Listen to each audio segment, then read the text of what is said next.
Hey, what's going on, everybody? Good evening, good evening, good evening. Welcome to a new episode of the Daily Mind Podcast. Thanks for joining me this evening. And of course, thanks for joining me on the last episode. Some of you may have seen that the live was cut off a bit prematurely, like 14 minutes into the show. And it was because I had gotten a community guidelines restriction based on what I was talking about with sagging jeans. And then somehow I got cut off. So that completely threw me off guard. And they were going to give me a 1 week ban. Hey, what's going on, Mason? Good evening, man. What's up? What's up? I'm back. They cut me off. I sat there and then made another appeal. This was the second time that my live got restricted on some BS call. And I got it returned in my favor, so I'm back on the show. They were going to ban me until the 23rd Monday. However, I'm back on the air, and it's thanks to you guys as well. Thanks for joining me. Shit. I don't know, man. But thanks for joining me tonight. Of course, it's Wednesday. Nah, I don't think so. I honestly don't think so. Hey, Boss 95, what's going on, man? I'm back. However, though, yeah, that was some crazy shit. That was the second time that shit happened. It threw me completely off. But anyway, thanks for joining me tonight. Give you a little bit of insight. Wait, you said he messaged you saying something along the lines of that. Well, I mean, true or not, I mean, he's not on the show tonight, so who knows, whatever. I don't anticipate on bringing him back, it seems. I've already let that have passed and gone. But however, though, thanks for joining me tonight. Yeah, my day went pretty well. Hey, got some good news. Boss, you said, yeah, man, I told you, like, you had nothing to worry about, man. That's just, like I said, it's just a formality, if you will, man. So shout out to Boss 95. He's making it. All right, so my day went pretty well. I'm on half-day schedule, so that gives me time. I'm barely at work for like a couple hours or whatever, and then I go do my thing. Went out to dinner with the missus. We went to an Indian bistro buffet. They have an Indian restaurant out here that they do buffets now. I mean, they did it before, but now they do it. They extended it Tuesdays and Thursdays during the lunch hours, and it's pretty dope. And it's not a lot of, to select either, which is good. I always said a restaurant with smaller options is better than a restaurant with bigger options. It means the quality of food is better when there's less. But we did that today. Took my car for an inspection. Thought something was wrong with it. Just has a couple of things that need to be done about it. However, though, the car is good. I'm good. I'm home. She's watching Blue Bloods because she's a big fan of cop dramas. She got me into it too. I'm not even gonna lie. But all is good, all is good. Getting close to Christmas, though. Damn near close. And then TikTok right now, I believe they're talking to the Supreme Court. They're trying so hard to keep business here in the U.S. where 170 million of their users and a good portion of their revenue. So they're making strides. They're making connections. They're making steps to keep TikTok here. I think, like I said, I don't think they're going to go anywhere. I think it's just a lot of fucking huff and puff. And Boss, thanks, man. I appreciate the gifts as usual. Boss is like one of my #1 fans for sure, man. I do appreciate it. Thank you so much. I think the whole TikTok thing is nothing but just huff and puff. I don't think they're going anywhere. And if anything, they'll probably extend their time, but they're not going to go anywhere. And that's just it. A lot of people are panicking and trying to figure out what platforms to go to and stuff like that, which I don't blame them. A lot of people make money about this shit. All right, MB3 Automotive said, what about Diddy? I'm glad you asked because that's going to be tomorrow's episode. In fact, guess what tonight's episode is going to be? Tonight's episode is inspired by one of my listeners who talks about nothing but R.Kelly and Diddy. And he asked me questions, despite what the topic is I'm talking about. I could be going over a list of Dr. Seuss books, and this man will ask me, well, do you think R. Kelly and Diddy like green eggs and ham? Fuck should I know that? I don't fucking know. They're in jail. However, though, but he did give me the idea that I should do an episode on R. Kelly and Diddy. All right, boss, you said, I hope they keep it because I've met some pretty cool people in here, including you. Yeah, man, I appreciate that because, you know, I wasn't a big fan of TikTok myself. I'd be completely honest. And what turned me off from TikTok at the time was that the challenges. The challenges was like, okay, this is like dumbing down everybody. It's so, why? But TikTok did clean up its act and they no longer allow challenges and crazy stuff like that. It's just people just doing things to make money and, of course, selling products. That's all it is now. TikTok has cleaned up its act a little bit and still got some ways to go. But tonight's episode is inspired by Fixfall. He's one of my guests on here, and he's one of my, I guess, number one fans. Tonight's episode is going to be about the rise and fall of R.Kelly. That's right. He got me into doing this shit.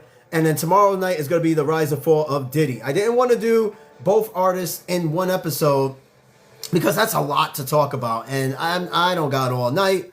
So tonight, I'm going to go over the fall and the rise, or the rise and fall of R. Kelly. All right, boss, you said you're definitely excited for this one. I am too, and I had to give myself a bit of a day to properly prepare for it. All right, Captain James 994, you said, yes, you do. Hey, what happened today? I bought you your shit today, and you didn't even come and get it. Were you afraid of a little bit of rain or something? Because yeah, it was crazy. I was like, where is he? And my wife is like, did you get him the bowls and stuff? He didn't show up. The fuck should I do? Anyway, yeah, tonight's episode, he was flying. In the rain, it was like thunderstorms and shit all day. I know you're off work. All right, but anyway, I'm going to go over R. Kelly from his humble beginnings in music. I'm not going to go over his childhood and all that shit, but I'm going to start from the early 1990s. Yeah, you better show up.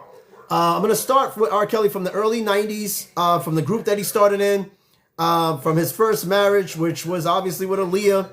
She was underage at the time. That was already a red flag of many. I'm going to also go over some of his top songs, Legal Troubles, his peak, and then where he is now. I mean, we all know the story, and some of us have seen the tape. I've seen the tape, and I can tell you right now that was definitely him. I don't care what anybody says. Unfortunately, it was him. But I didn't want to do an episode where it was just his downfall, because there's no doubt that despite his legal troubles, the R. Kelly tape, you got to look it up.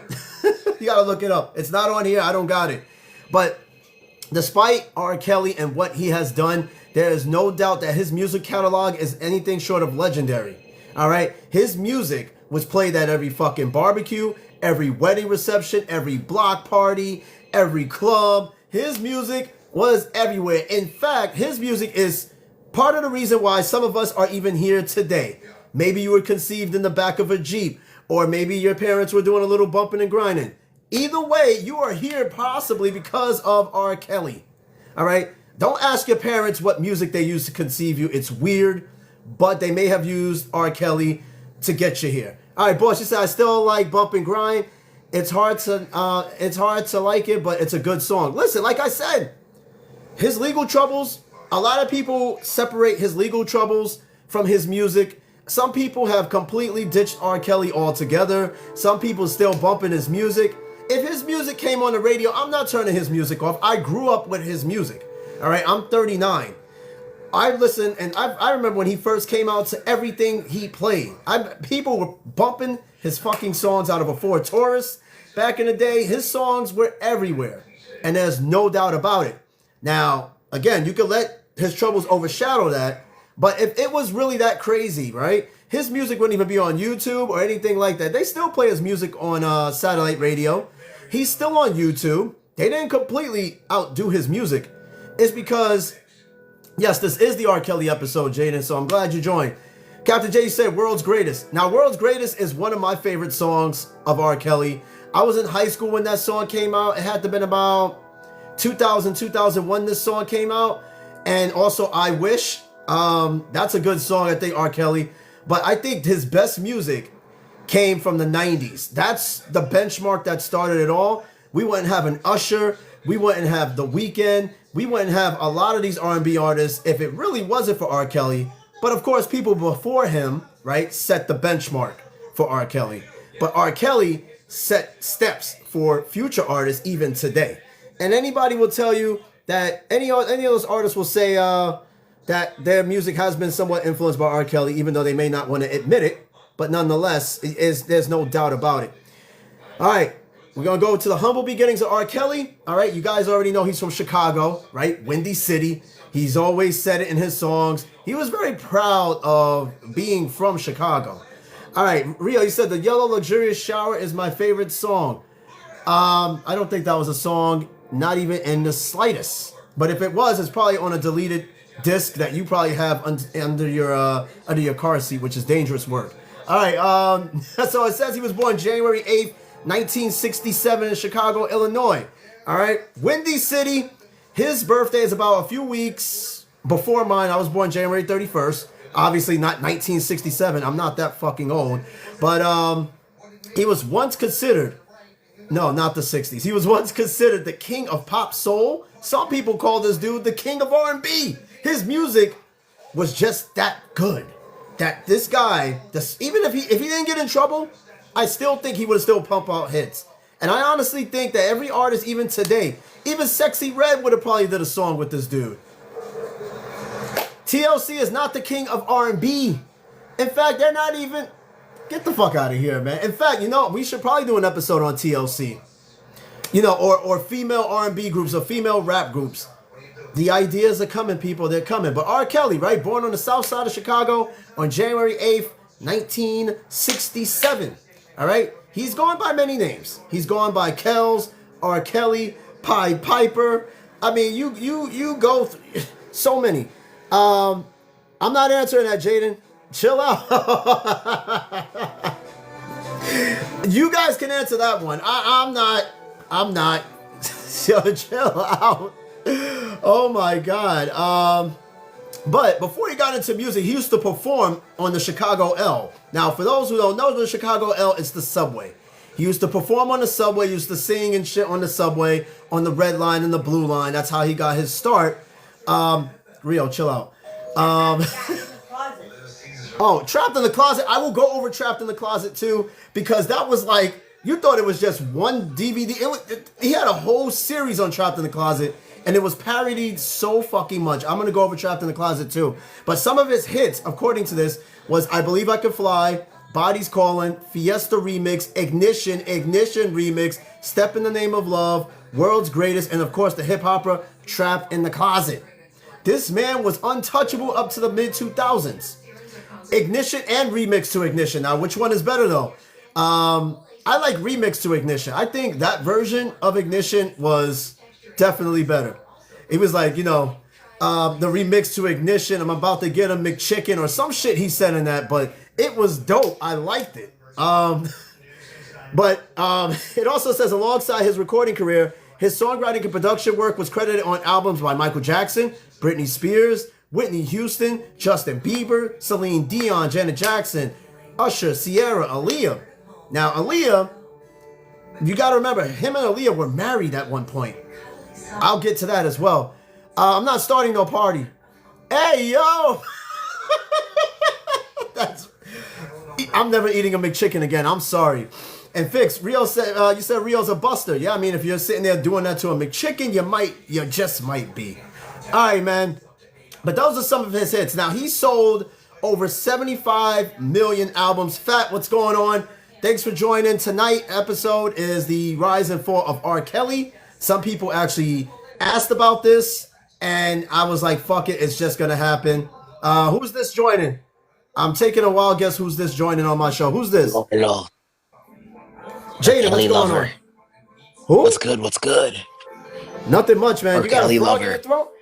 I'm not the R. Kelly lover, I'm man. sick.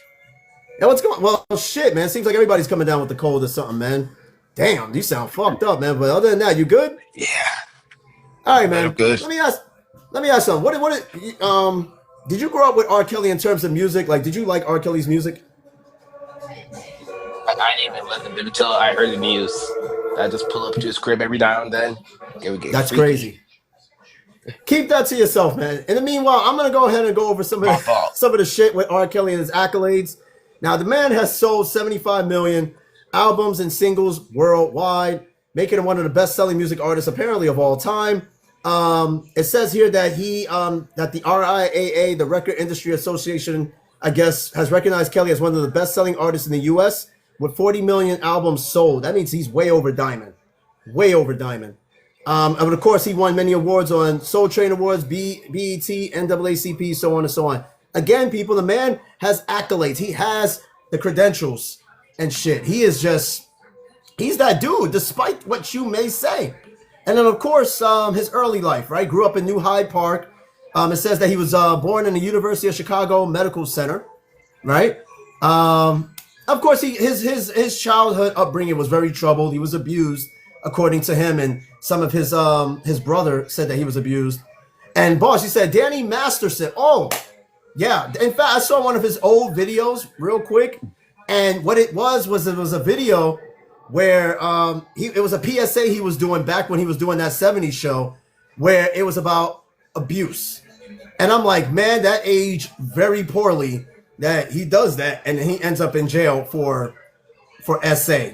All right, I'm gonna say SA because I can't say certain things on here, so I have to kind of revert around that. So SA, you kind of have an idea what that is. All right, man. Jaden, you still there? Yeah, I'm here. All right. So again, so he started getting into the music and stuff around the 1980s, and stuff like that. He was singing groups, or he'll go perform in the subways and stuff like that. Fix, you said they set him up. Nah, brother, they didn't set this man up. This man was on that tape, clear as day. A lot of people at the time thought he was a lookalike. Nah, that was him. That was him. That was no setup. That was your dude. All right, but his in Diddy his youth, missed. huh? My guy Diddy missed. He's a perfect person for this episode. Well, that man is gone. I don't know what the fuck he's doing Damn. now, boss. You said what was he doing on the tape? I'm guessing something inappropriate. My brother in Christ, I wish I could tell you on here. Let's just say it involved minors. Uh, That's it. It involved minors and particular acts that I can't quite say on here. But if you look up the tape, it will tell you, not look it up like watch it, but if you read about it, it will tell you what he did. And I can tell you in that tape, that was him. And he was doing all that shit. He was doing all that. It said that his youth, though, he did play basketball with Illinois State champion basketball player Ben Wilson. All right, so again, over his recording career, he sold 75 million albums. All right, which is pretty cool, making him one of the most commercially successful R&B artists of all time. Captain J, you say he was in the minor leagues. I don't know. He did play ball, but I don't know if he was. I don't think he made it to like NCAA status. You know what I mean? And yeah, he could have been. Well, Fix. That's kind of a thing. If he was the next MJ, I mean, he would have been up there. He's up there with MJ. I don't know if he would have been the next MJ because MJ was more like pop, the king of pop. R. Kelly was the equal, but R&B. So, oh, you said the minor leagues. Come, bro. Oh, come on. You gotta be fucking kidding me. The minor leagues. it's when Rio. Yep, of course it's real. God damn it. All right, look, now, coming into 1989 to 1994, his history, he was in a group called MGM, Musically Gifted Men or Mentally Gifted Men. He formed that group in 1989 with a couple of guys, and they were offered a contract with an independent label. And they released only one song. Now, I've never even heard of him joining MGM, and I have to look that up. They only came with one song called Why You Want to Play Me. I might have heard it. I don't know. I got to look it up. That's homework for tonight, Jaden. Make sure you look that shit up. It said that they performed All My Love, which became a demo for Kelly's song She Got That Vibe, and the group went on to win a $100,000 grand prize before they disbanded. So they were only together for about 2 years. So he was in the group before he became solo. All right. All right. So he came out with Born into the 90s. That was released in 1992. That was his very first solo album. All right, boss, you said, I know this is off topic, but can you do a Milli Vanilli episode sometime?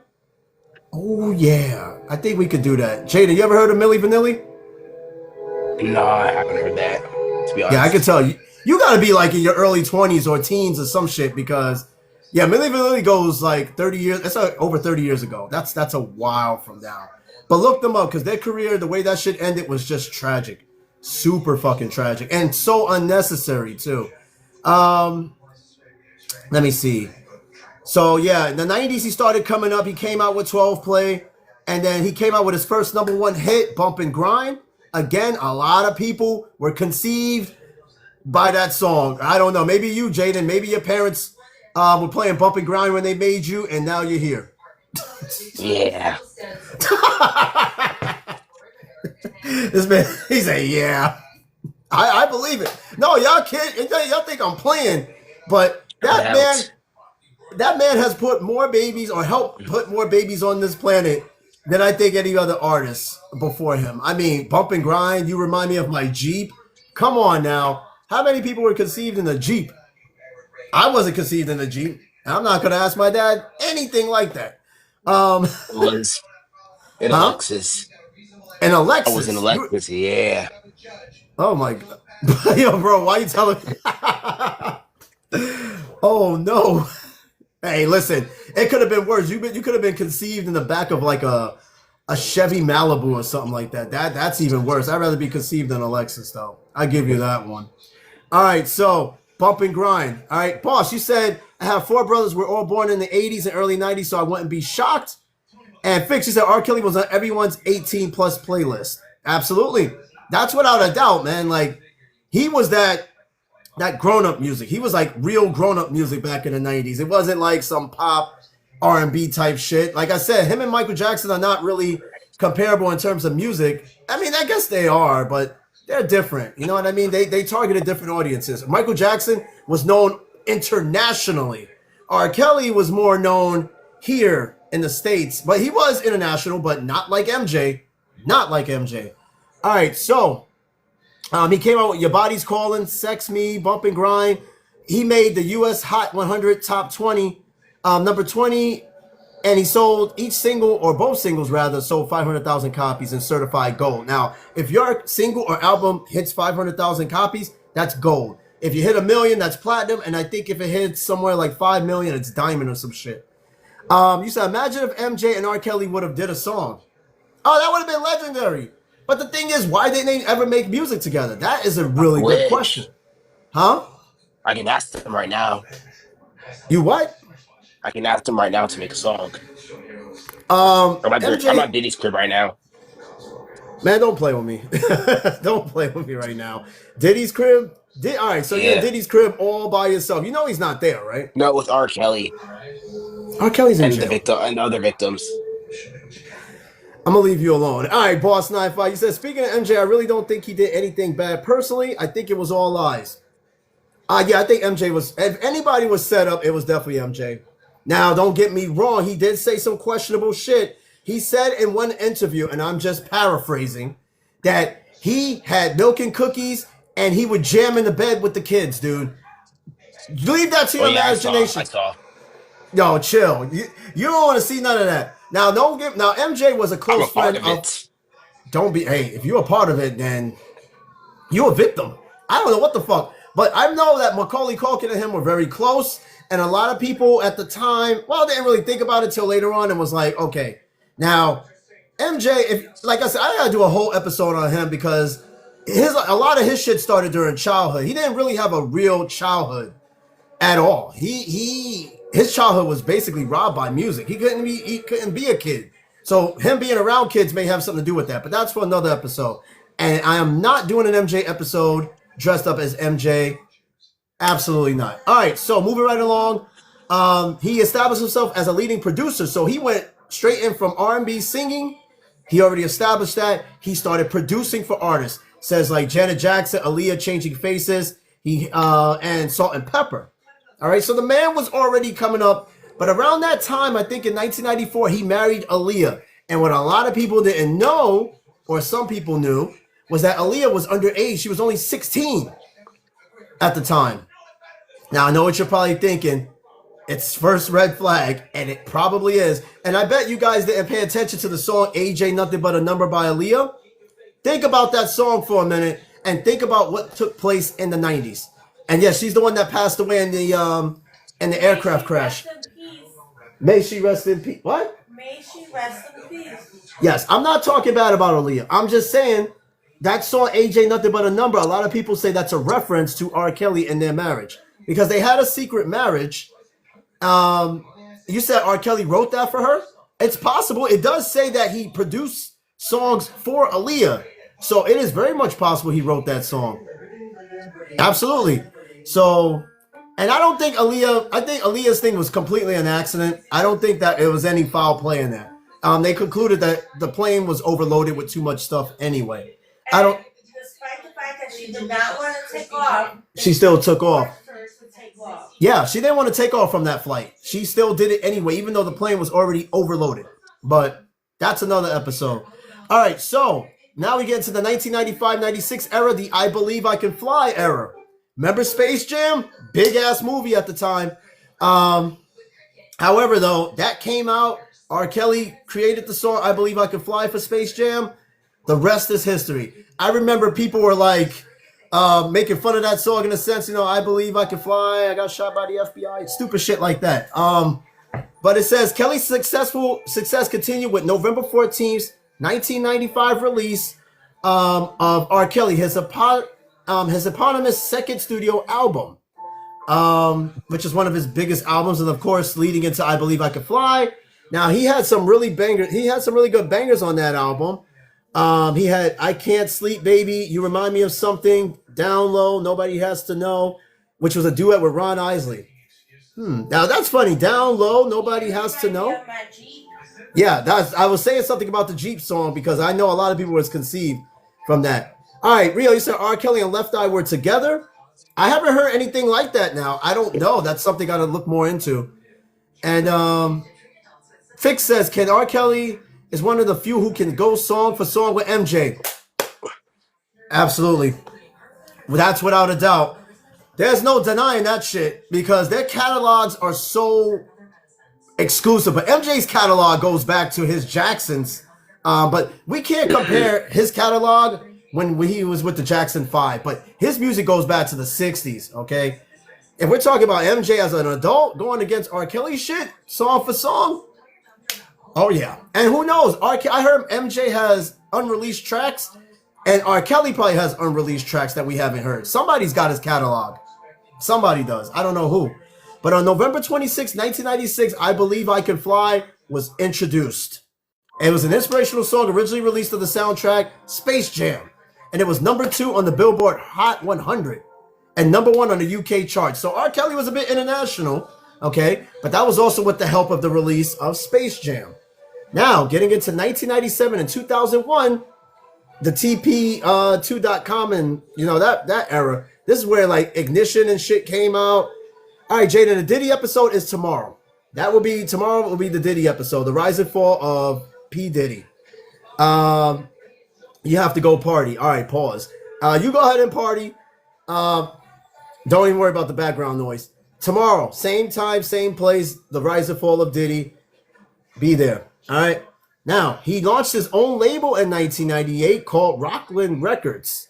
And then he released his 4th studio and first double album, R. The album spans different genres from pop, street rap, blues, and so on and so on. Captain James, probably a Diddy party. I wouldn't doubt that he's going to that in the slightest. In fact, that's where he's going. Let's just say he's going to a Diddy party without the Diddy. All right, he is the Diddy. All right. In the summer of 1999, he wrote, produced a majority of the soundtrack to Martin Lawrence and Eddie Murphy's film Life.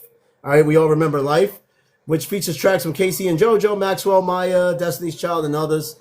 And in early 2000, he came out with Satisfy You with P. Diddy. Yes, people, he did music with Diddy. All right, now, whether or not there's a connection, the only thing I think they're connected to is the music. Now, you might be asking, no, we're not having an Austin party. Brother, we're not doing that. All right, we're not doing Austin parties. All right, now, a lot of people may be asking, well, was R. Kelly at the Diddy parties? There was a lot of people at the Diddy parties. Leonardo DiCaprio was at the Diddy party. Who else was there? Who else was pictured at these Diddy parties? Because there's pictures everywhere of people at the Diddy party. And you're like, oh shit, are they caught up in stuff? Possibly. That's for tomorrow's episode, okay? Now, in 2000, he received multiple awards reflecting his status as an established R&B star. You said no, R. Kelly was not at the Diddy party. That you know of. It's not like every party that Diddy had was televised. There's a lot of shit that happened, obviously, that you and I didn't see. So it's very much possible he could have been at a Diddy party. For sure. All right, so he came out with, in 2000, he came out with Satisfy You and When a Woman's Fed Up.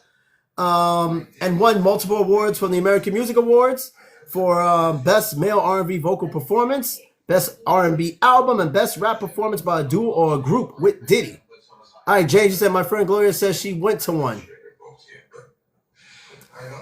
Go that way. All right, so in November of 2000, he released the TP2.com album, which he did. I think he did some music with Jay-Z on that as well. Now it says... they say, quote, Kelly knows how to take proven formulas and funnel them through his own stylistic aesthetic. which usually means slowing down the tempo, laying on lush choruses of strings and background vocals, taming down the lyrics for radio, and catering his pitch primarily to wistful women. Like I said, this dude did drop some draws in the club, man. I'm not even gonna lie to you. A lot of his shit it just soothed. It worked for everybody. And of course, in 2001, he won the Outstanding Achievement Award at the Music of Black Origin, and Billboard magazine ranked TP2.com's album 94 on the magazine's top 200 albums of the decade. Kelly's song "The World's Greatest," which is James' favorite, by the way, from the soundtrack to the 2001 autobiographical film Ali. All right, remember Ali came out 2001. Xbox came out around the time. Will Smith played Ali. "World's Greatest" was the top song of that soundtrack for that movie. Now, this is where shit started getting a little crazy. All right, Fix. Now, I don't know. What you just said is debatable. R. Kelly really put R&B on the map. Whoa. No. R&B was already well established. All right, R&B was already well established. However, I would say that R. Kelly took it to new heights and new levels. He obviously did not put R&B on the map. R&B has been around for decades. All right, I think to me though, the golden age of R&B, definitely got to give it to the 90s into the 2000s. That was to me the golden age of R&B. That was the time that I grew up, and R&B is my favorite genre. And I say the golden age was definitely the 90s. R&B was already established even before he even came onto the scene. But he did enhance it. I will say that he enhanced R&B quite a bit. All right, Fix, said, name any R&B artist that could go song for song with Kelly. Oh, okay. David Banner. Hell no, David Banner's a rapper, dude. You gotta be punching the air right now. David Banner? Okay, I remember David Banner. All right, he was big in the early 2000s. You know he's actually getting married. No, he's having a kid at 50. David Banner is that guy. He was the dude. He helped put Southern rap. At the time Ludacris was blowing up, he actually helped put the South on the map. All right, now, all right, Fix. Now, you're saying some controversial shit, all right? Now, if there's another artist that could go toe-to-toe with Kelly, I'd say Usher. Usher would probably come close to coming song for song with R. Kelly. Usher. I'll die on that hill. All right, you said R. Kelly's the king of R&B? I don't know, man. Listen, at the end of the show, I'm going to... You said Usher was pop? I don't know. Usher... Hey, hun. Would you say Usher was R&B or pop? He's pop. Wow, my wife said pop.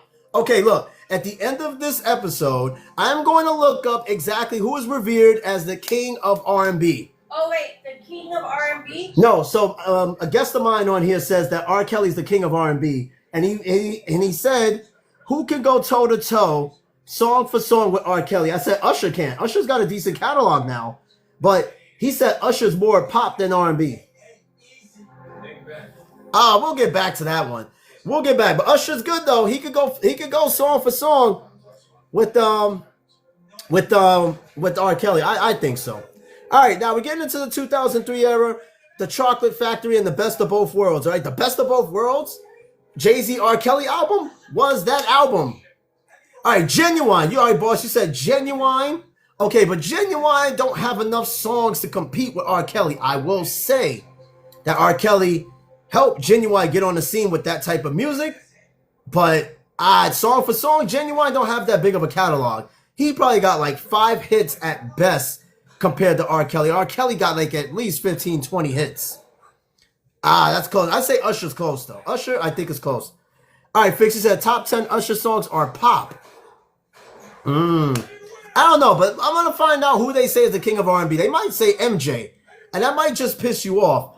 But okay, Justin Timberlake, boss. You said Justin Timberlake was decently big in the early 2000s. Yes. When he broke up from NSYNC, I think that was he NSYNC or Backstreet Boys? Whatever. Hey, hon, was Justin Timberlake NSYNC or Backstreet Boys? Justin Timberlake was NSYNC. Thank you. Okay, NSYNC. When he broke up from NSYNC, I think he was like that breakout person. He was big because he collaborated with a lot of black artists too back then. Now he held his own without black artists, but what helped enhance them to a broader audience of black people was the fact that he collabed with us. All right, Chiba, what's going on? You said R. Kelly is top 5 at least. I don't doubt that at all. Like I said, I was trying to tell Fix. He asked me who, song for song, can go against R. Kelly. I said, I think the closest person is Usher. But he said Usher comes off as more of pop. Who said what, the king of pop? My MJ is considered the king of pop. Michael Jackson is the king of pop. Elvis Presley is the king of rock. Okay, but who's the king of R&B? The king of R&B.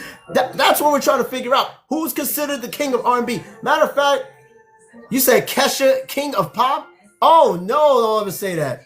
All right, Chibo, you said Wasn't it Jaquise? You saw Jaheim? Jaquise. Who the fuck's Jaquise? I know who Jaheim is, and he doesn't even come close to being the king of R&B. His catalog is not that long. All right, boss. She said, I vote R. Kelly as number 1. All right, look, let me look this up real quick. I'm going to look it up myself since I got my computer here because I'm itching to know who is considered the king of R&B. Now, if it's R. Kelly, I'll shut up. Oh, my God. You said MJ is not good? Are you out of your mind? What? MJ's not good? His catalog is extensive. All right, I'm going to look up who is the king of R&B. Usher says he's the king of R&B. Okay, hold on. My wife says Usher's the king of R&B. Now I got a picture. Usher says he's the king of R&B. Okay, Usher claims. Says Jaquise. Jaquise? Who the fuck is Jaquise? Oh my God! Hold on, because they're remember who's the king of R&B, right? It's a very opinionated question, right? Very opinionated question. I mean, people say MJ. Some people say R. Kelly. I don't know. That's got to be an episode. That's got to be an episode in itself. Maybe it's Luther Vandross. Luther Vandross? Yeah, his timeless love song makes him the king of R&B. Oh, man. Chibo, thanks for the gifts. I much appreciate it. Thank you. All right. Now, I'm going to read. Oh, my God. Yo, it says R. Kelly is the king of R&B. It actually said that shit. Oh, my God. It says, who's the king of R&B of all time? Robert Sylvester Kelly, better known as R. Kelly, is an American former singer, songwriter, and record producer. He is credited with prolific commercial success in R&B, hip-hop, and pop music recordings, earning the nicknames such as the King of R&B, the King of Pop Soul, and the Pied Piper of R&B. No way. Whoa.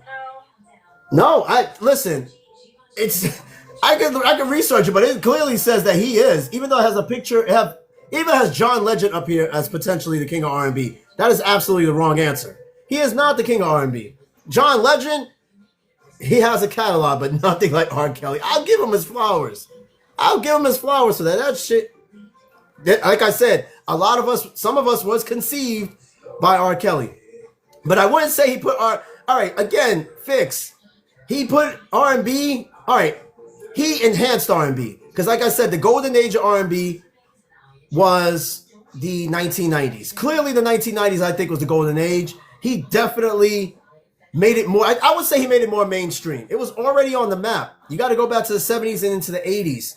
Because you had like Whitney Houston, you had El DeBarge and shit like that. These guys were coming into the soul and R&B scenes. No. But what? Wait.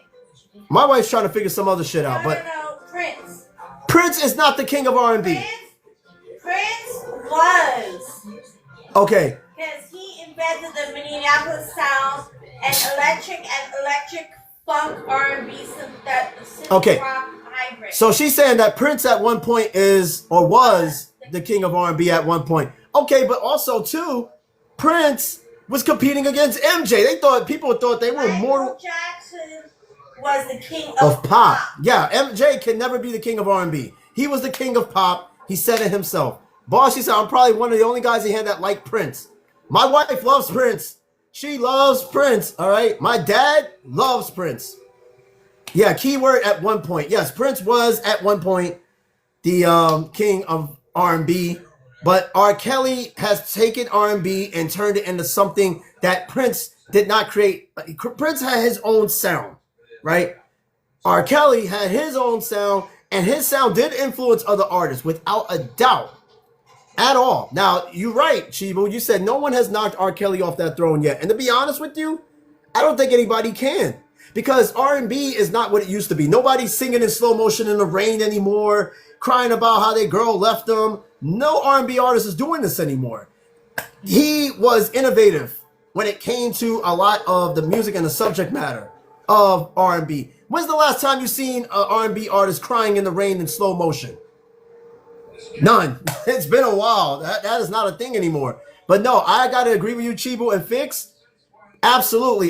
You guys were right. And I'm gonna give you guys your flowers too. You guys are absolutely right. Now, boss, you said I still listen to all the 90s and early 2000s music. New music is not good, I don't think. Now, some of the music is, all right? I like what's a new artist? A lot of the new female artists in R&B are pretty good. But it's nothing like how it used to be. Again, the 90s to me was peak R&B. Peak. And R. Kelly helped establish that. Period. Now you said Jacquees. Now Jacquees is you can't compare him to fucking R. Kelly. Hell no. Alright, so going back to 2002, 2003, the best of both worlds in the Chocolate Factory teams up with Jay-Z to create perhaps one of the best albums of the fucking 2000s. Jacquees over MJ. Now you bugging. You're bugging. You need to unpin that comment.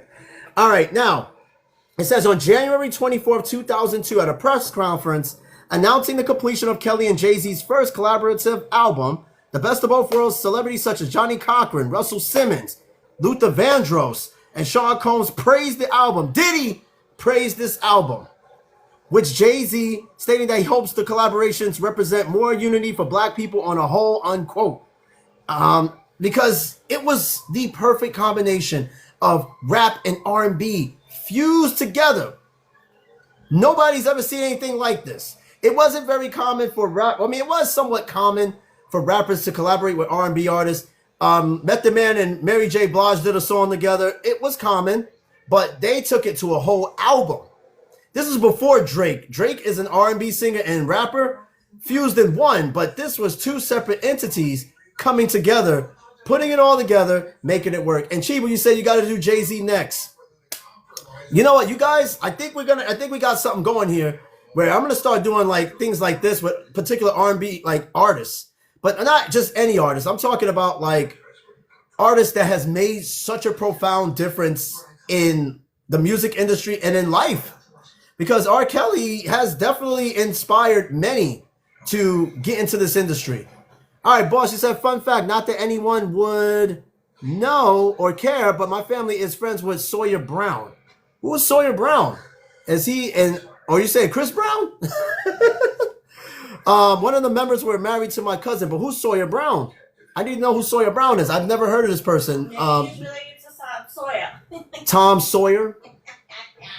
Chop, chop, chop, chop, chop, chop. My wife is just silly sometimes. My God. All right, so I remember the best of both worlds and the Chocolate Factory. He said Mayo. Jesus Christ. It said on February 8th, 2002, he performed at the opening ceremony for the 2002 Winter Olympics. I bet a lot of you didn't even know that. This man opened up for the Olympics, people. R. Kelly. Oh, yeah, I remember. My wife remember. I don't remember. You said they were a massive country band in the late 80s and 90s. All right, I got some homework to do then because what was the group name again? Sawyer Brown. Okay, I got to look that up again. You say it's a knockoff of Chris Brown. He just said country. Chris Brown doesn't do country. And Sawyer Brown, he was around longer than Chris Brown. I will Google him. And no, I'm not dressing up as Diddy for tomorrow's episode. Absolutely not. Take that. All right, now, all right, so let's see. I'm just reading up some of his accolades. On February 18th, 2003, he released The Chocolate Factory. All right, which debuted as the #1 album on the Billboard 200. It went gold in 1 week, people. The Chocolate Factory went gold with 532,000 copies. Sold the first week. Not the Chocolate Starfish. The Chocolate Factory. Crazy. All right, so the album was met with critical acclaim. I remember I was in my last year of high school when this came out, and I am telling you, everybody played this album. Period. Fix, I'm with you on this one. He had R&B on lock at this time.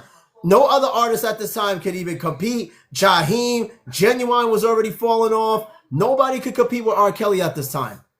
At all. Now, it says that, and supported by 2 more singles, Snake, and he also did the remix with Tigger. Remember that one. Was followed by Step in the Name of Love and Step in the Name of Love remix. People, black people, if you were at a party, yes, even white people, if you were at a party and they played Step in the Name of Love, every old school, every old head cat danced to this song, Step in the Name of Love. They did that little 1-2 step shit, that little turn. They did. I swear to God, everybody played that fucking song. No, Tigger. Tigger was the host of 106 in Park at one point. I know. He was the host of the Basement. Old school show. But no, Step in the Name of Love, dude. This had every old head dancing. From young to old, dance and did the 2-step shit to that Step in the Name of Love and Step in the Name of Love remix. He had the game locked down. All right? It was on charts for 70 weeks. 70 weeks this song was on the chart. Oh, and Neo, you said Neo was kind of big. I personally didn't like him. Neo didn't really step on the scene until I say, what, 2005, 2006? Around 2005, he stepped onto the scene. He couldn't even go song for song with R. Kelly at all. All right? Fix, you said R. Kelly had white folks playing R&B. Shit. Yup, he did. He did. All right, now, Rio, you said Neo, Jeremiah, and Mario. Okay. Those 3, I'd say the most successful had to be Neo. All right, Jeremiah, Mario, he was all right. He was all right. But Neo, out of those 3, was definitely that dude. But he could not even go song for song. None of those guys, if you combine their 3 catalogs with R. Kelly, it still wouldn't be enough. All right, boys, you said, I'm white and I'm listening to R. Kelly. Ain't nothing wrong with that. Music doesn't have a color. Brother, music does not have a color. And if you, as an artist, can cross different venues and cross different color lines, all right, Rio, we're not playing that song. My lip gloss is popping. What's her name? Lil Mama? The one that looked like Bow Wow? Oh, hell no. Hell no. That's just as bad as chicken noodle soup. Ooh, I wanted to smash every single radio that played that shit. Stop singing that. I wanted to smash every radio. Every single radio. All right, then he came out in 2004 to 2005. He came out with Unfinished Business, Happy People, You Saved Me, and TP3, which is the sequel to TP2. All right? Toilet paper? Not toilet paper. God damn it. Now, it says between mid-2003 and early 2004, he began work on a double CD album, one with happy tracks and another with inspirational tracks. So this dude went hybrid, all right? He did Happy People / You Saved Me, was released on August 24th, 2004. It debuted at number 2 on the Billboard 200 with first week sales of 264,000 copies. Now, it didn't do as good as the Chocolate Factory the first week. Chocolate Factory went gold in 1 week. This kind of fell short. It says both of the album title tracks respectively performed underwhelmingly. Happy People charted at number 29 on the adult R&B chart, while You Save Me peaked at number 52 on the Billboard Hot 100. Now, they also, Kelly and Jay-Z, they go back into the studio, release another collab album called Unfinished Business. It received criticism, and as with the pair, it says it was also a commercial failure. Sometimes people, lightning does not strike twice, and my name is not Chocolate Factory. I'm not that dark, and absolutely not. Stop that. Don't be telling people that's my name. All right, I'm not the Chocolate Factory. Maybe to my wife, but that's it. All right, I'm not the Chocolate Factory. Don't be saying that shit. I'm not the Chocolate Factory. All right, so listen. R. Kelly, Jay-Z, collaborate round 2. Success or failure was a failure. All right, now it says crazy how Kelly is the king of R&B without releasing anything new in the past 5 years. But Fix, that's because nobody else came out with anything innovative and new. Nobody has came out with a sound that would not just replicate what happened in the 90s with R. Kelly, that can be better than. A lot of the R&B today is pretty mid, but decent, but nothing of the 90s. And again, until then, until that artist comes out of nowhere, R. Kelly will always have the throne. But even kings get the throne, right? Michael Jordan dethroned, even though people say, oh, LeBron James dethroned Michael Jordan, but Michael Jordan is still revered as the greatest of all time. So even if somebody else new comes in and dethrone R.Kelly will still be considered the greatest of all time. Yeah, so all right, so yeah, they fail. It even got bad for Jay-Z and R.Kelly. It said Jay-Z eventually removed R.Kelly halfway through their tour after a member of Jay-Z's entourage pepper sprayed R.Kelly. And that person of that entourage was charged with assault for spraying R.Kelly, apparently. Now, Kelly did bounce back after that small commercial failure, said that he toured with Ja Rule, Ashanti, did some songs with them. No, I don't prefer heavy metal. I don't prefer heavy metal, although I think heavy metal is really good music to wake up to in the morning. No, it's not. All right, Fix, you said Jay-Z was down for R. Kelly. Well, now, I don't know about that. I don't know if he was a downfall of R. Kelly. Now, he did slow him down a little bit, but I don't know if he was his downfall. Now, Jay-Z and Diddy has been blamed for failures of many of their younger artists' careers. Now, if with Jay-Z, it was Beanie Siegel, Memphis Bleak. Those guys are just out doing not much of anything. And with Diddy, remember when he did the band? They ain't doing shit now. They're gone. You said the shower was his downfall. Come on now. Oh, God.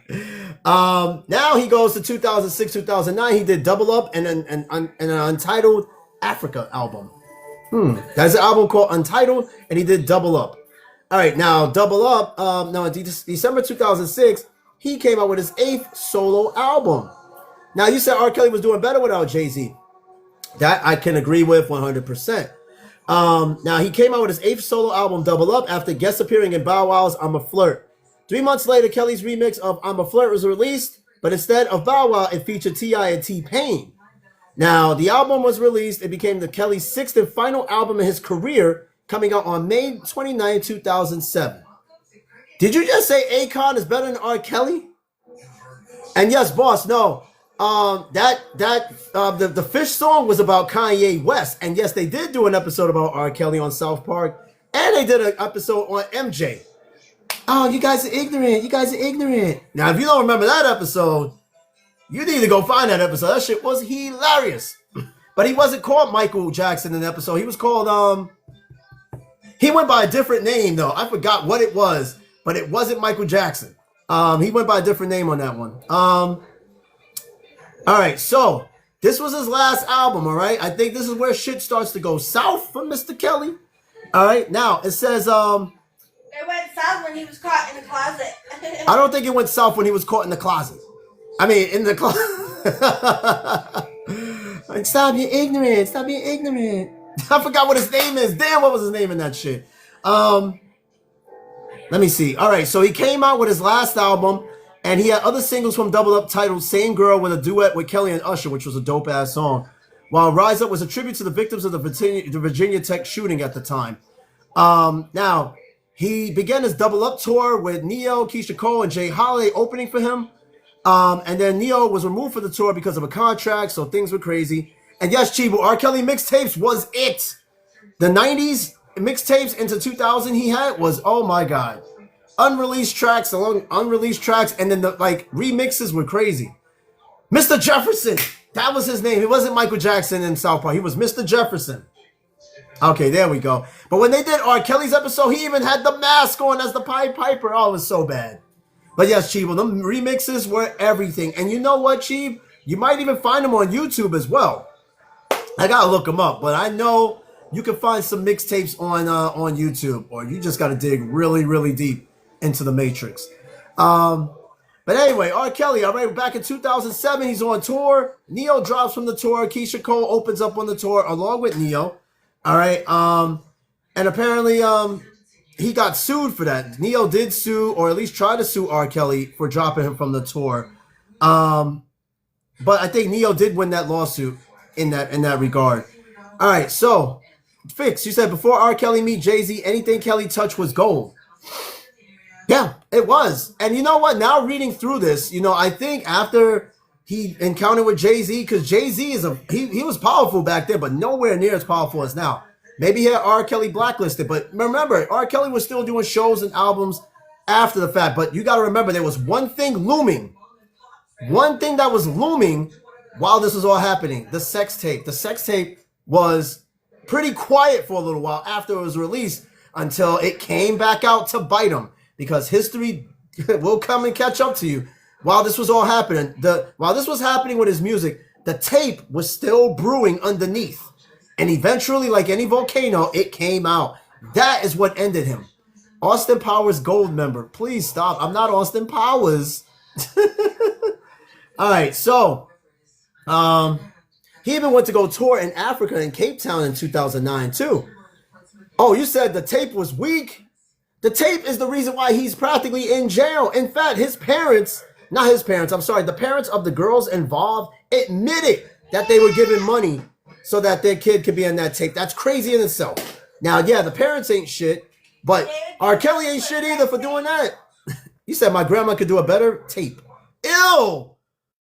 What the fuck is wrong with your grandmother could do a better tape than R. Kelly? Why would you even say that? I forgot who I'm dealing with. I'm dealing with you. I don't know who you are. You're probably Canadian, but that was the craziest shit I heard all night. And my God, you need Jesus. You need Jesus. Nobody should ever say that about. No, he needs Jesus. It's Jesus. He needs Jesus Cristo. He needs Jesus. Jesus. Oh my God, I can't believe you said that about your grandma. Shout out to your grandma. Anyway, all right. So in 2008, before and after being acquitted on charges of producing essay material, child essay material, Billboard reported that Kelly had plans to release his newest album called 12 Play the fourth quarter. Hey, yo! Rio, that's your boy. He planned on coming out with another album, even despite what was going on with the tape in the summer of that year, but the album was postponed. And Billboard named Kelly among the most successful artists, even for its 50th anniversary list. That means on a 50th anniversary of Billboard, 50 years, R. Kelly made that list. I ain't gonna lie, that man deserves his flowers for that. All right. Now, again, he announced the following year, 2009, that he was working on a new album called Untitled with a projected release date, but it had been delayed to December. And then he released his first mixtape, the demo tape, presented by DJ Ski and DJ Drama. All right. So then 2010, 2012, he gets into it. He comes out with Epic, Love Letter, and Write Me Back. I didn't even know he still came out with albums at that time. I thought he was just doing shows and mixtapes and shit. But he came out with those songs. He came out with his 10th album, Love Letter, released on December 14, 2010, including 15 songs, one of which was Kelly singing You Are Not Alone. Now, if you guys don't know You Are Not Alone, that was an MJ track. So Fix, he did sing one of MJ's tracks, but it doesn't ever mention him doing a song with MJ. It was a track apparently that Kelly originally wrote for Michael Jackson. So that means, so R. Kelly wrote You Are Not Alone for MJ, but MJ performed it and Kelly later did it. The more you know, people. I didn't even know that. So they did work together. They just never done albums or shows together. But R. Kelly wrote for MJ. I'll be damned. All right, so as time went along, I'm going through this because I don't want to get too much into details. But he was working even throughout the early 2010s. What color MJ we're talking? I'm pretty sure the light one. Now, he did make some guest appearances in 2017 to 2022. He made released a 19-minute long I Admit on SoundCloud response to his accusers. Now, this is where shit started coming crazy. He made this, and it says the song does not contain any criminal admissions despite its title and its chorus, which repeats the lyric, I admit, I did it, I admit, I did it. So maybe, like, remember how OJ was like, you know, he wrote a book saying, what if I did it, right? Now, people are like, wait a minute, hold on. He was acquitted, but he's writing a book saying, if I did it. Nobody who's acquitted on such a charge is going to write some shit like that. So R. Kelly came out with a 19-minute song saying, I admit it, I did it, even though it wasn't proven. Now, Captain J said they stole that song from Diddy. All right, so the accusation, now the song was criticized by reviewers who described it as an act of trolling So when he came out with "I admit I did it," they just thought he was trolling, like, yeah, I didn't do it, but I admit I did it, even though I've been acquitted. But so it got fucked up. And then Trapped in the Closet. It said that many outlets compared the song to that of his "Heaven, I Need a Hug" and the extended version of "Trapped in the Closet." No, I'm not going to sing some R. Kelly at all. R. Kelly real quick? No, absolutely not. Now, Albino, you said, I admit, guys, Diddy ain't do none. It was me dressed as Diddy. Then you belong in there right with him. Free Diddy, huh? You need to be in there. You just had Fix earlier saying that he could make a better tape than R. Kelly. His grandmother can make a better tape than R. Kelly. Now tell me that's not crazy. All right, yeah, and even was compared to OJ's book, If I Did It, because again, OJ was acquitted of what was going on with him, and he wrote a book saying If I Did It. And a lot of people was like, oh, he's just trolling. Hey, Mahal, what's going on, man? I haven't seen you in a minute. This episode is about the rise and fall of R. Kelly. Yes, this episode is going to be going on for a minute. Right now, the episode is already on an hour. Already. All right? Now, we're going to get now, it's to the point where things are just going to start getting dark. Now it's the allegations of abuse, right? Now, that's what we're going to get into. Now we've already have went through his meteoric rise. But what was happening underneath was what burnt that star out. And it's crazy because all the accolades that I've just read about this guy, and this dude had this one thing that came out. Now remember, when this tape came out, the internet was not big of a thing yet. It took like 5 minutes just to see a picture on the internet. But the DVDs were sold everywhere. I remember being in New York City, people were selling the CDs everywhere. Now, who released the CDs? You know, Albany said, oh, drop the hair care and skincare routine as an episode. There is, so hair care, look, my hairline's receding, but I'm going gray. The skincare is just genetics. And my wife introduced me to a exfoliate like brush that kind of like you put some cream on. Exfoliate, sorry. Exfoliate, I sorry. So exfoliate, right? And I clean my face here and there. But if you see my dad, he's 55 and he looks like he could be my brother. We get mistaken for brothers all the time. So it's just genetics. All right, people. Now we got to get to the terrible part of R. Kelly. Everything seemed to be going well. He had a few fucked up tours. He collaborated with Jay-Z, The Chocolate Factory. He tours in Africa. He becomes #1 in the UK. Then we go back to the tape, people. The tape. But even before the tape, he had allegations against him back in the 90s. It wasn't even the tape that really did him. It was everything leading to the tape and then some. The first thing that was caught in people's eyes was the marriage to Aaliyah. Aaliyah was 16 when he married her. She was already underage. Aaliyah was just coming into her own. God rest her soul. She was coming into her own as an R&B singer. Kelly wrote for her as well. However, though, they secretly got married. Where was Aaliyah's parents? Did they sanction this? Did they let it happen? We won't know.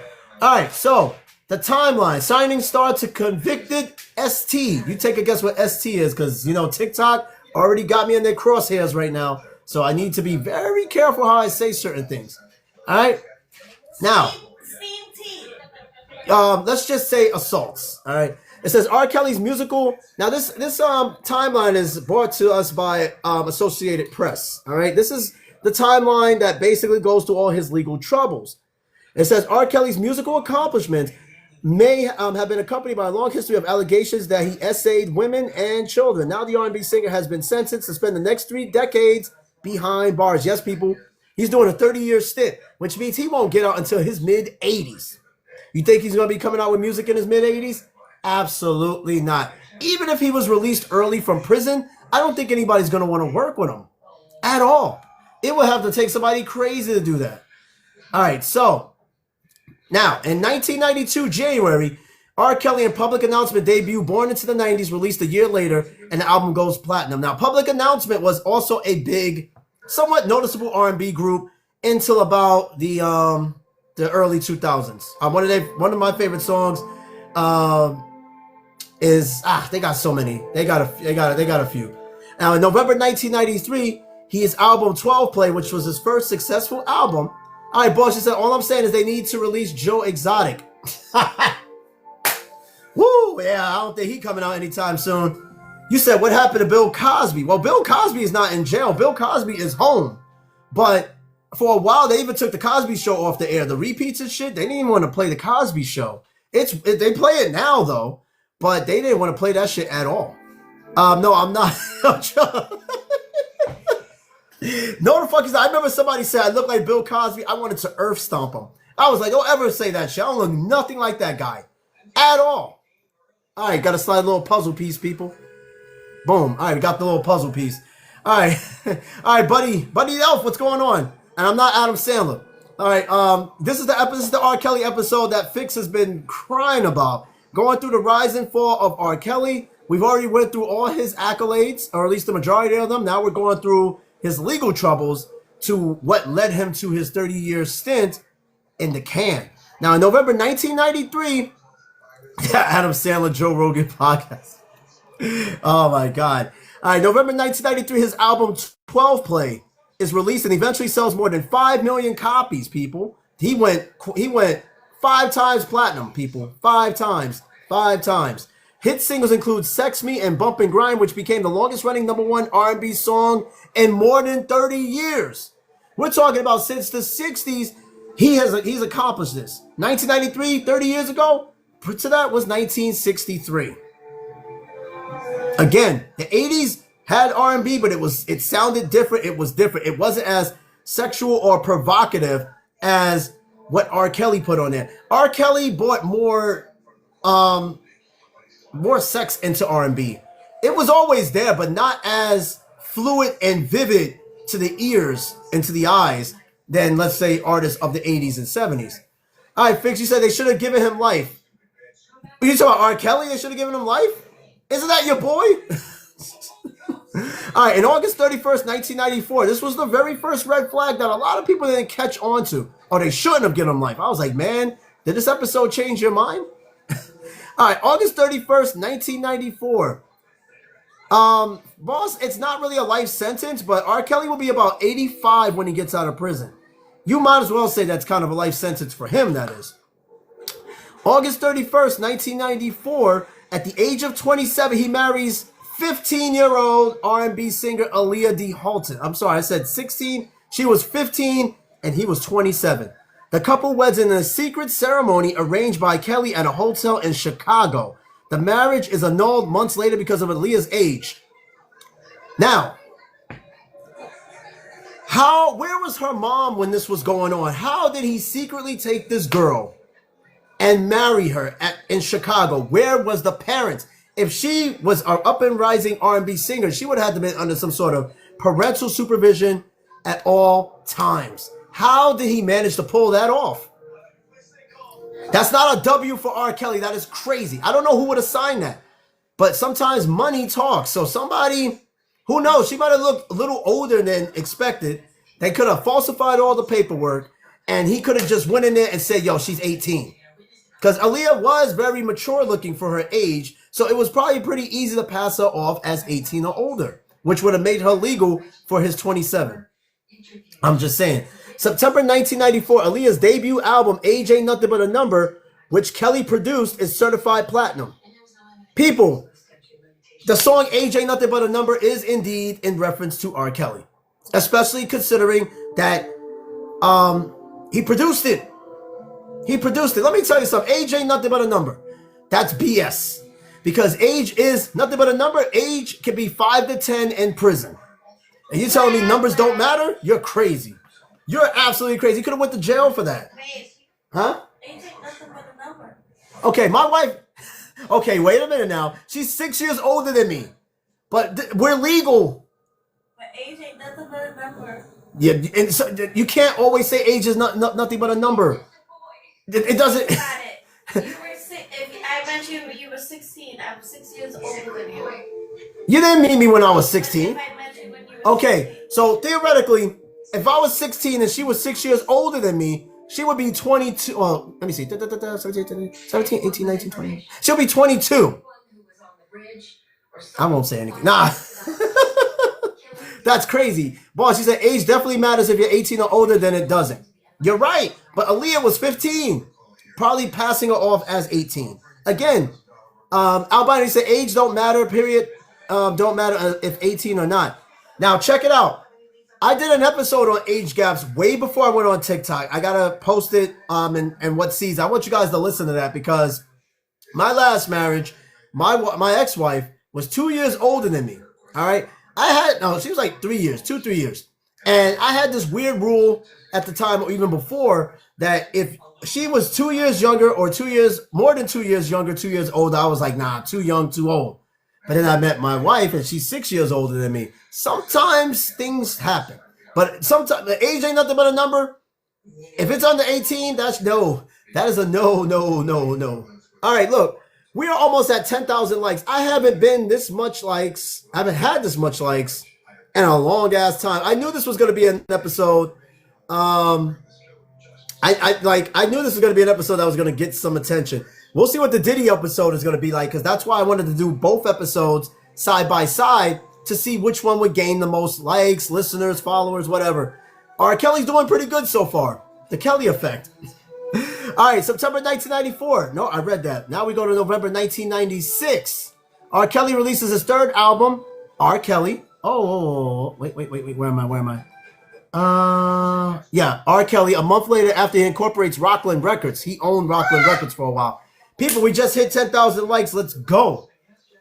All right, November 1996. R.Kelly. Well, no, he can see my wife. My wife's pretty. Listen. If you guys want to see my wife, that's just as easy as her coming up here. Everybody wants to see her. I mean, everybody wants her on the show, but she likes to do her thing.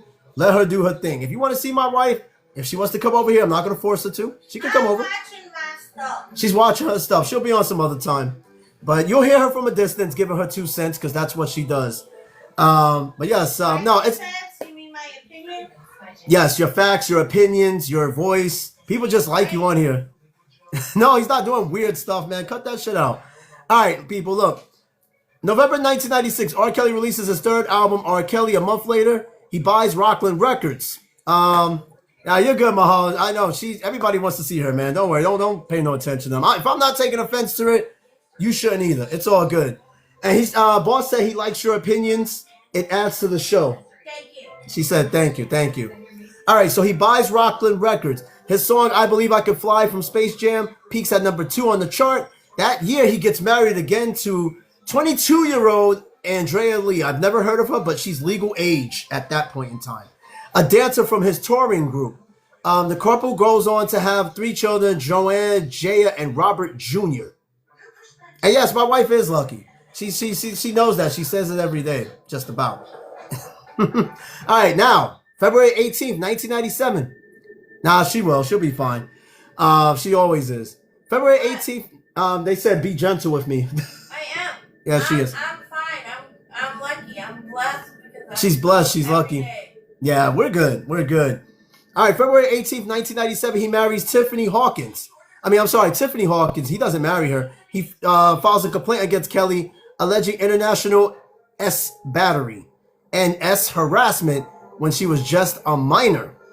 Rio said that you're blessed with the British. He said you're blessed with the British Broadcasting Channel. She said thank you. You guys are good with the censoring shit, all right? Now she settled in January the following year for $250,000. That same year, next month in February, he wins 3 Grammys for I Believe I Could Fly. November 1998, his R hit stores. It sold 6 million copies. In 2000, TP2 came out. We know that.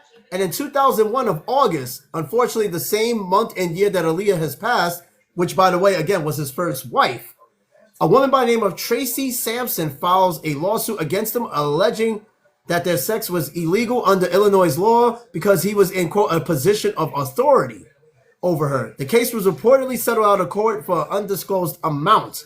So a lot of allegations and stuff started coming to him. Some things were settled, which in some case, when people say, oh, they settled it out of court, which means it's true. And to some people, it means it's true and it's just hush money. Like, all right, here, take your money. All right, then you give them an NDA and then they don't speak about it no more. All right, then the following year, February 8th, 2002, the Chicago Sun-Times reported that it received a videotape alleging showing Kelly having relations with a minor. The paper reported Chicago police began investigating allegations about Kelly and the same girl 3 years later. At the time, the girl and her parents denies that she had anything to do with Kelly at the time. Albino, for he is the most esteemed, unparalleled delicacy. They said very nice things about me. All right, well, now the tape comes out, right? Somebody, the Chicago Sun, which is a big newspaper out in Chicago, received a tape saying this was R. Kelly. And it was the infamous tape. Now, a lot of people said that it didn't look like him because, let's be honest, it was on a VHS, I think. But it ended up on DVDs, people. It ended up on DVDs. And in some cases, especially with TV technology like we don't have today, a lot of people still had the tube TVs. It didn't really look like R. Kelly. The angles were all blah, blah, blah, blah. He denied it. The kids' parents denied it. Everything. And yes, people, we just hit 11,000 likes, dude. This is perhaps like one of the best episodes I've done thus far. I knew this episode was going to be somewhat of a hit. I just wish I had more viewers, but it's all good. The likes and my regulars on here is more than enough. All right, so the tape is out there, right? It comes up out of nowhere. Now, the question is, who sent the tape? It never mentioned who sent the tape. It came out of nowhere. Whoever sent, it could have even been Jay-Z. What if Jay-Z sent the tape? It had to have been somebody who was trying to extort money from this man. And they were like, listen, I got this tape. I got my hands on this. Yo, we could get a lot of money off this dude if we hold it for ransom. Somebody, whoever sent the tape, wanted to do him in. All right, now, the same day that the news breaks, Kelly performs at the opening ceremonies for the Winter Olympics in Salt Lake City. So as soon as that tape came out and it was announced, he was doing the Olympics, people. Crazy. So he was fortunate enough to do the Olympics, but right after that, he was in trouble. June 5th, 2002, Kelly is indicted in Chicago on child stuff charges stemming from the tape. He pleads not guilty and is released on $750,000 bail. That's $750,000 bail, people. January 2003, things are just getting spicy. All the while, though, he's coming out with the Chocolate Factory around this time of the year, this time period with Jay-Z. The music is going great, but the behind-the-scenes stuff was just, it was brewing up. So January of 2003, the same year that the Chocolate Factory was released, Kelly is arrested at a Florida hotel on additional CP charges after investigators said they found photos of him having relations with the girl. Charges are later dropped after the judge ruled police didn't have a warrant to search Kelly's house. So he may have dodged the bullet if that was indeed true, because cops was just kicking down doors. You need a search warrant for these things, people, because whatever you find in the house without a search warrant doesn't mean shit, because you wasn't supposed to be in the house without the piece of paper to begin with. Get a search warrant, because anything you find in somebody's house without one is null and void. All right. Now, in February, the following month, February 18th, Kelly's album, The Chocolate Factory, is released, going gold in 1 week. July 2005, Kelly's seventh solo album, TP3 Reloaded, hits the #1 spot on the Billboard charts. September 2005, Andrea Kelly asked for an order of protection from her husband, accusing the singer of hitting her when she said that she wanted a divorce. So now he's got domestic charges thrown at him. Not to mention the CP charges that are already stemming from 2002, 2001. Here we are. Now, the following year, in February of 2006, R. Kelly's brother, Kerry Kelly, says his brother offered him $50,000 and a record deal to say he was the person on the tape. R. Kelly tried to get his brother $50,000 to say that's him on that tape. Now, I've never seen Kerry Kelly. All right, I've never seen his brother, so I can't even say. Actually, hold on. I'm going to go look that up right now. I got a computer. Kerry Kelly, he gave his brother $50,000 to say, bro, can you just say it's you on the tape? I'll give you a deal. Now, you tell your brother this shit. What if he goes to jail? What is he going to do with the 50 grand? What is he going to do with the deal? You just literally almost threw your brother in jail. Fix, your boy is not as clean as you think. He tried to get his brother to admit that that's him on there. Now, I'm going to look up Kerry Kelly, right? I want to see if he looks just like his brother, R. Kelly. All right? I got to see this. Okay, there are some similarities. He actually does look like the dude that was in the tape, though. I'm not even going to lie. He kind of looks like He kind of looks like R. Kelly a little bit. If you look up Kerry Kelly, he is R. Kelly's brother. All right. Now, he tried to get his brother to take the fall, which is crazy. All right, boss, you said I would do anything for my brothers, but not that. Oh, no, I'm not taking an L for my brother. I'm sorry. I love my brother to death, even his ups and downs, but I'll be damned if I take a fall for my brother. Not on no shit like that or anything for that matter. No way. And people, we just hit 13,000 likes. Dude, I haven't had a show this good in a while, to be honest with you. I really have not, man, but I think I might have found a niche in the show. All right. Now, it's February 2006. He tries to give his brother $50,000 to take the fall for him. Now we fast forward 2 years later. On May 29, 2007, Kelly releases his album Double Up, which peaks at #1 of the Billboard Albums chart. Albino, you said, I don't know if the people like you or R. Kelly. I don't know. A lot of people don't know me, but they know R. Kelly.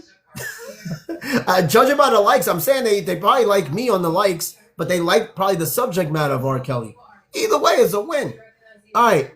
Now, May 9th, 2008, Kelly's CP his CP trial begins. Again, people, I can't quite say the phrases on TikTok, so use your imagination. CP, R. Kelly, use your imagination. All right, boss, you have a great night as well, man. I'm so glad you stuck around.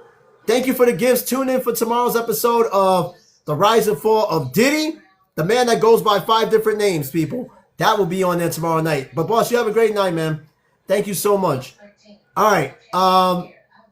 Now, his trial begins May 9th, 2008. In June, he's acquitted on all counts after less than a full day of deliberations. Quick, easy, right? January 8th. All right, boss said, let me do something before I leave. Hang on. All right, you got it. January of 2009, Kelly and his former wife, Andrea, confirmed they divorced after 11 years of marriage. July 12, 2011, Crane Chicago Business reports that $2.9 million foreclosure is filed by J.P. Morgan Chase Bank against Kelly's suburban Chicago mansion. A spokesperson claims the singer is not having financial troubles. All right, man, you go for it. You said, am I ready? I'm ready. All right, March 2012, he announced that he's reviving his video series, Trapped in the Closet. Now, the project begins as 5 videos from his dramatic cliffhanger songs in 2007 and eventually grows to 7 dozen musical chapters dealing with a web of sexual deceit. Kelly teams up with IFC to premiere the old and new series and perform the rap opera at events such as Sing Along at Bonnaroo. Oh, my man gave me a Galaxy. I don't think I've ever gotten one of those. That's big shit.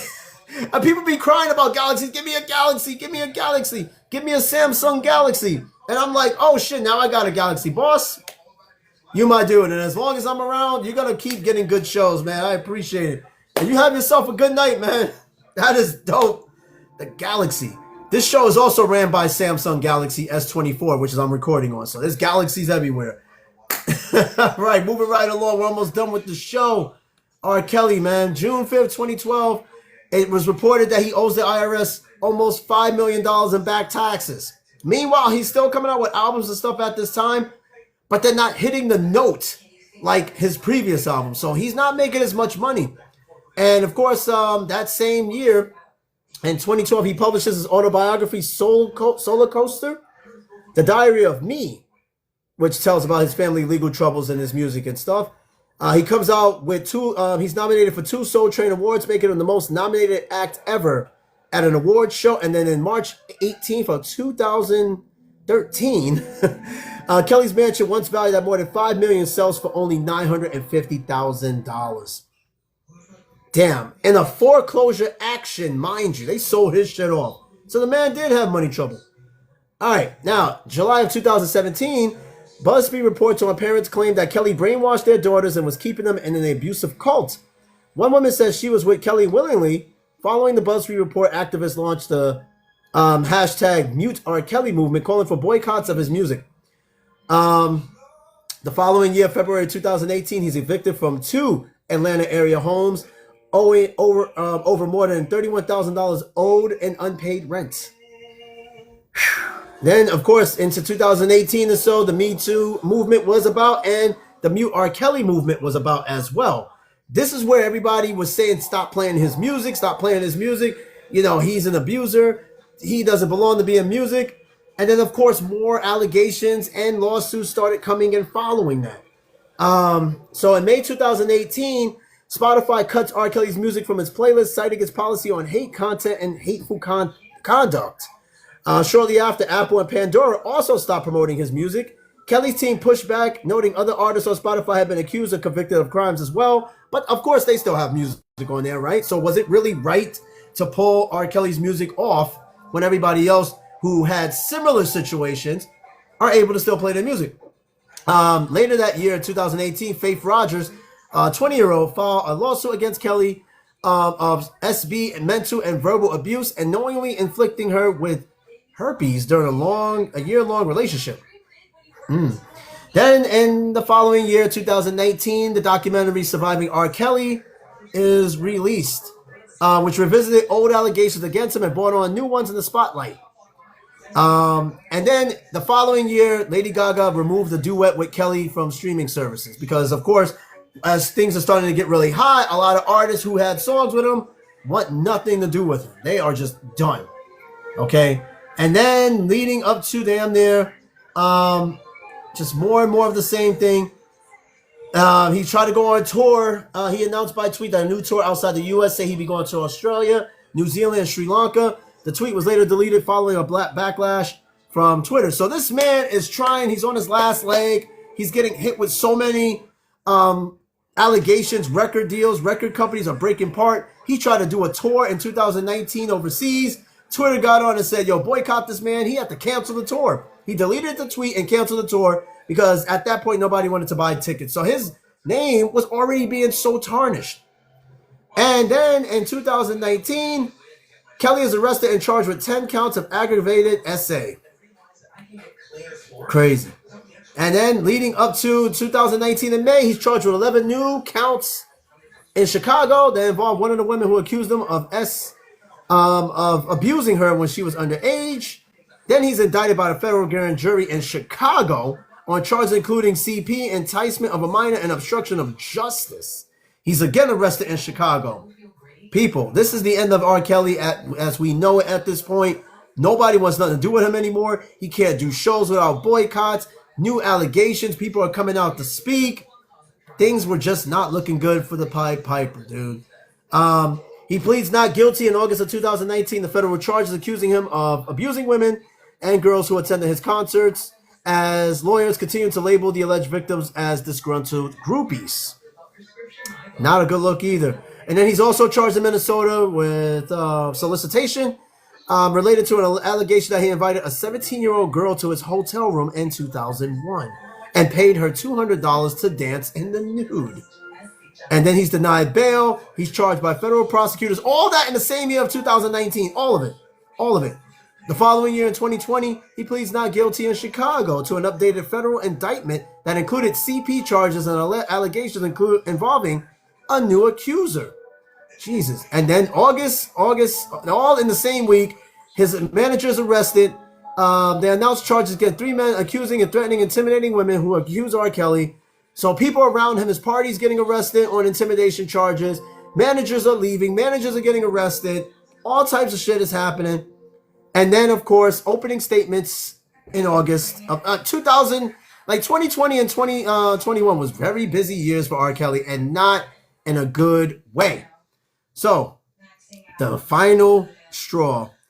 September 27, 2021, the jury finds Kelly guilty of trafficking and violating the Mann Act, which makes it illegal to take anyone across state lines for any immoral purpose. Maybe that had to do with Aaliyah, because Aaliyah was only 15 at the time, and he brought her to Illinois to marry her. All right. And he was ordered to stand trial the following month, and in November of that year, a man was sentenced to 8 years in prison for setting fire to a car in Florida, which was an attempt to intimidate a potential witness against R. Kelly. And the prosecutors then say the following year that he deserved at least 25 years behind bars. And then, of course, finally, the final nail in the coffin on June 29, 2022, he is sentenced to 30 years in prison in the New York case. And then, of course, he was scheduled to stand trial and on obstruction of justice charges. June 29th, 2022 was the date that sealed R. Kelly's fate. The man has done some wrong. He tried to cover it up. Maybe he tried. He had people apparently that was trying to cover him up, try to cover all his dirt, his tracks and everything. At the end of it all, there was nothing he can do. He had so much mounted against him. Could have been people paying people to like get him under the water, but there was no doubt that some of this stuff actually had to have happened. I mean, he did marry an underage girl long ago. Yeah, his music may have been suggestive and stuff like that.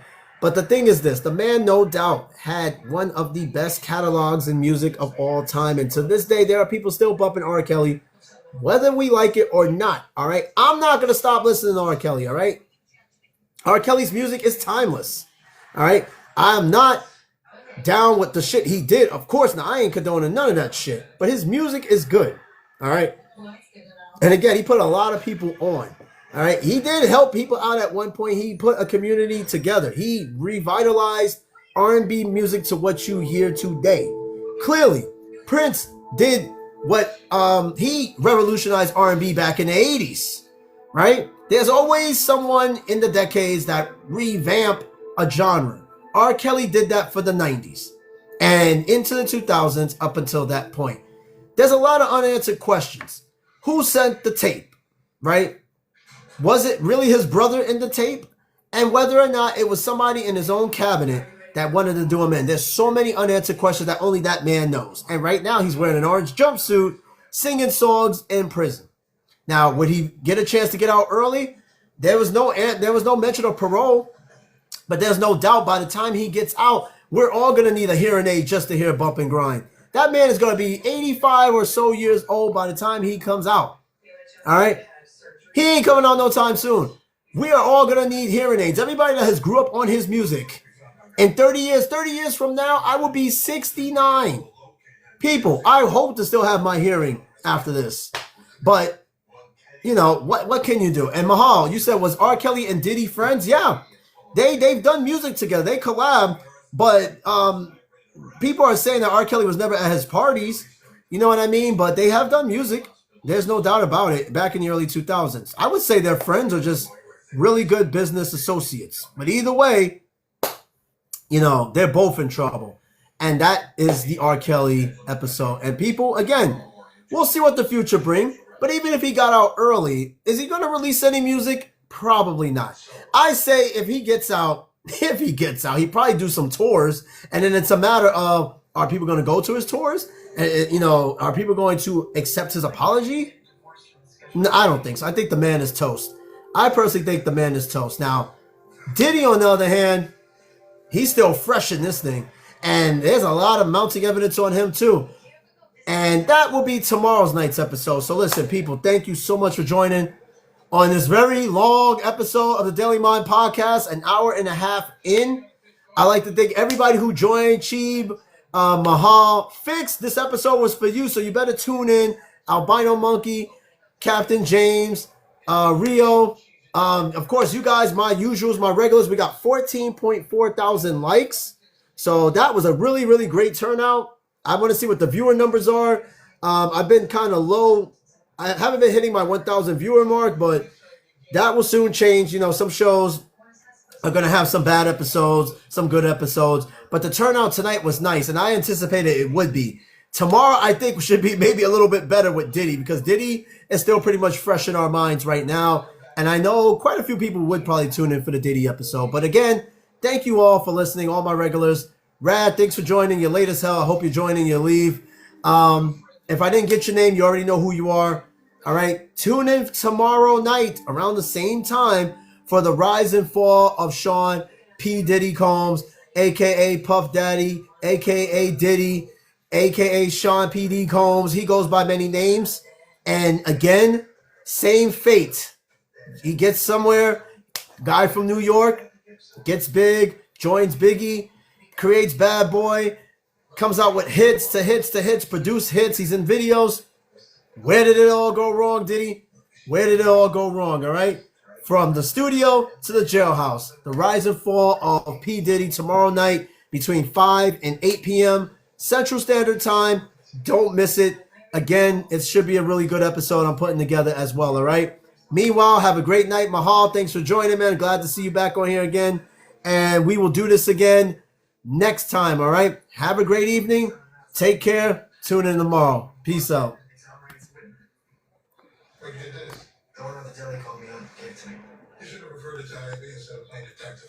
Come on. It's trying to still get this off.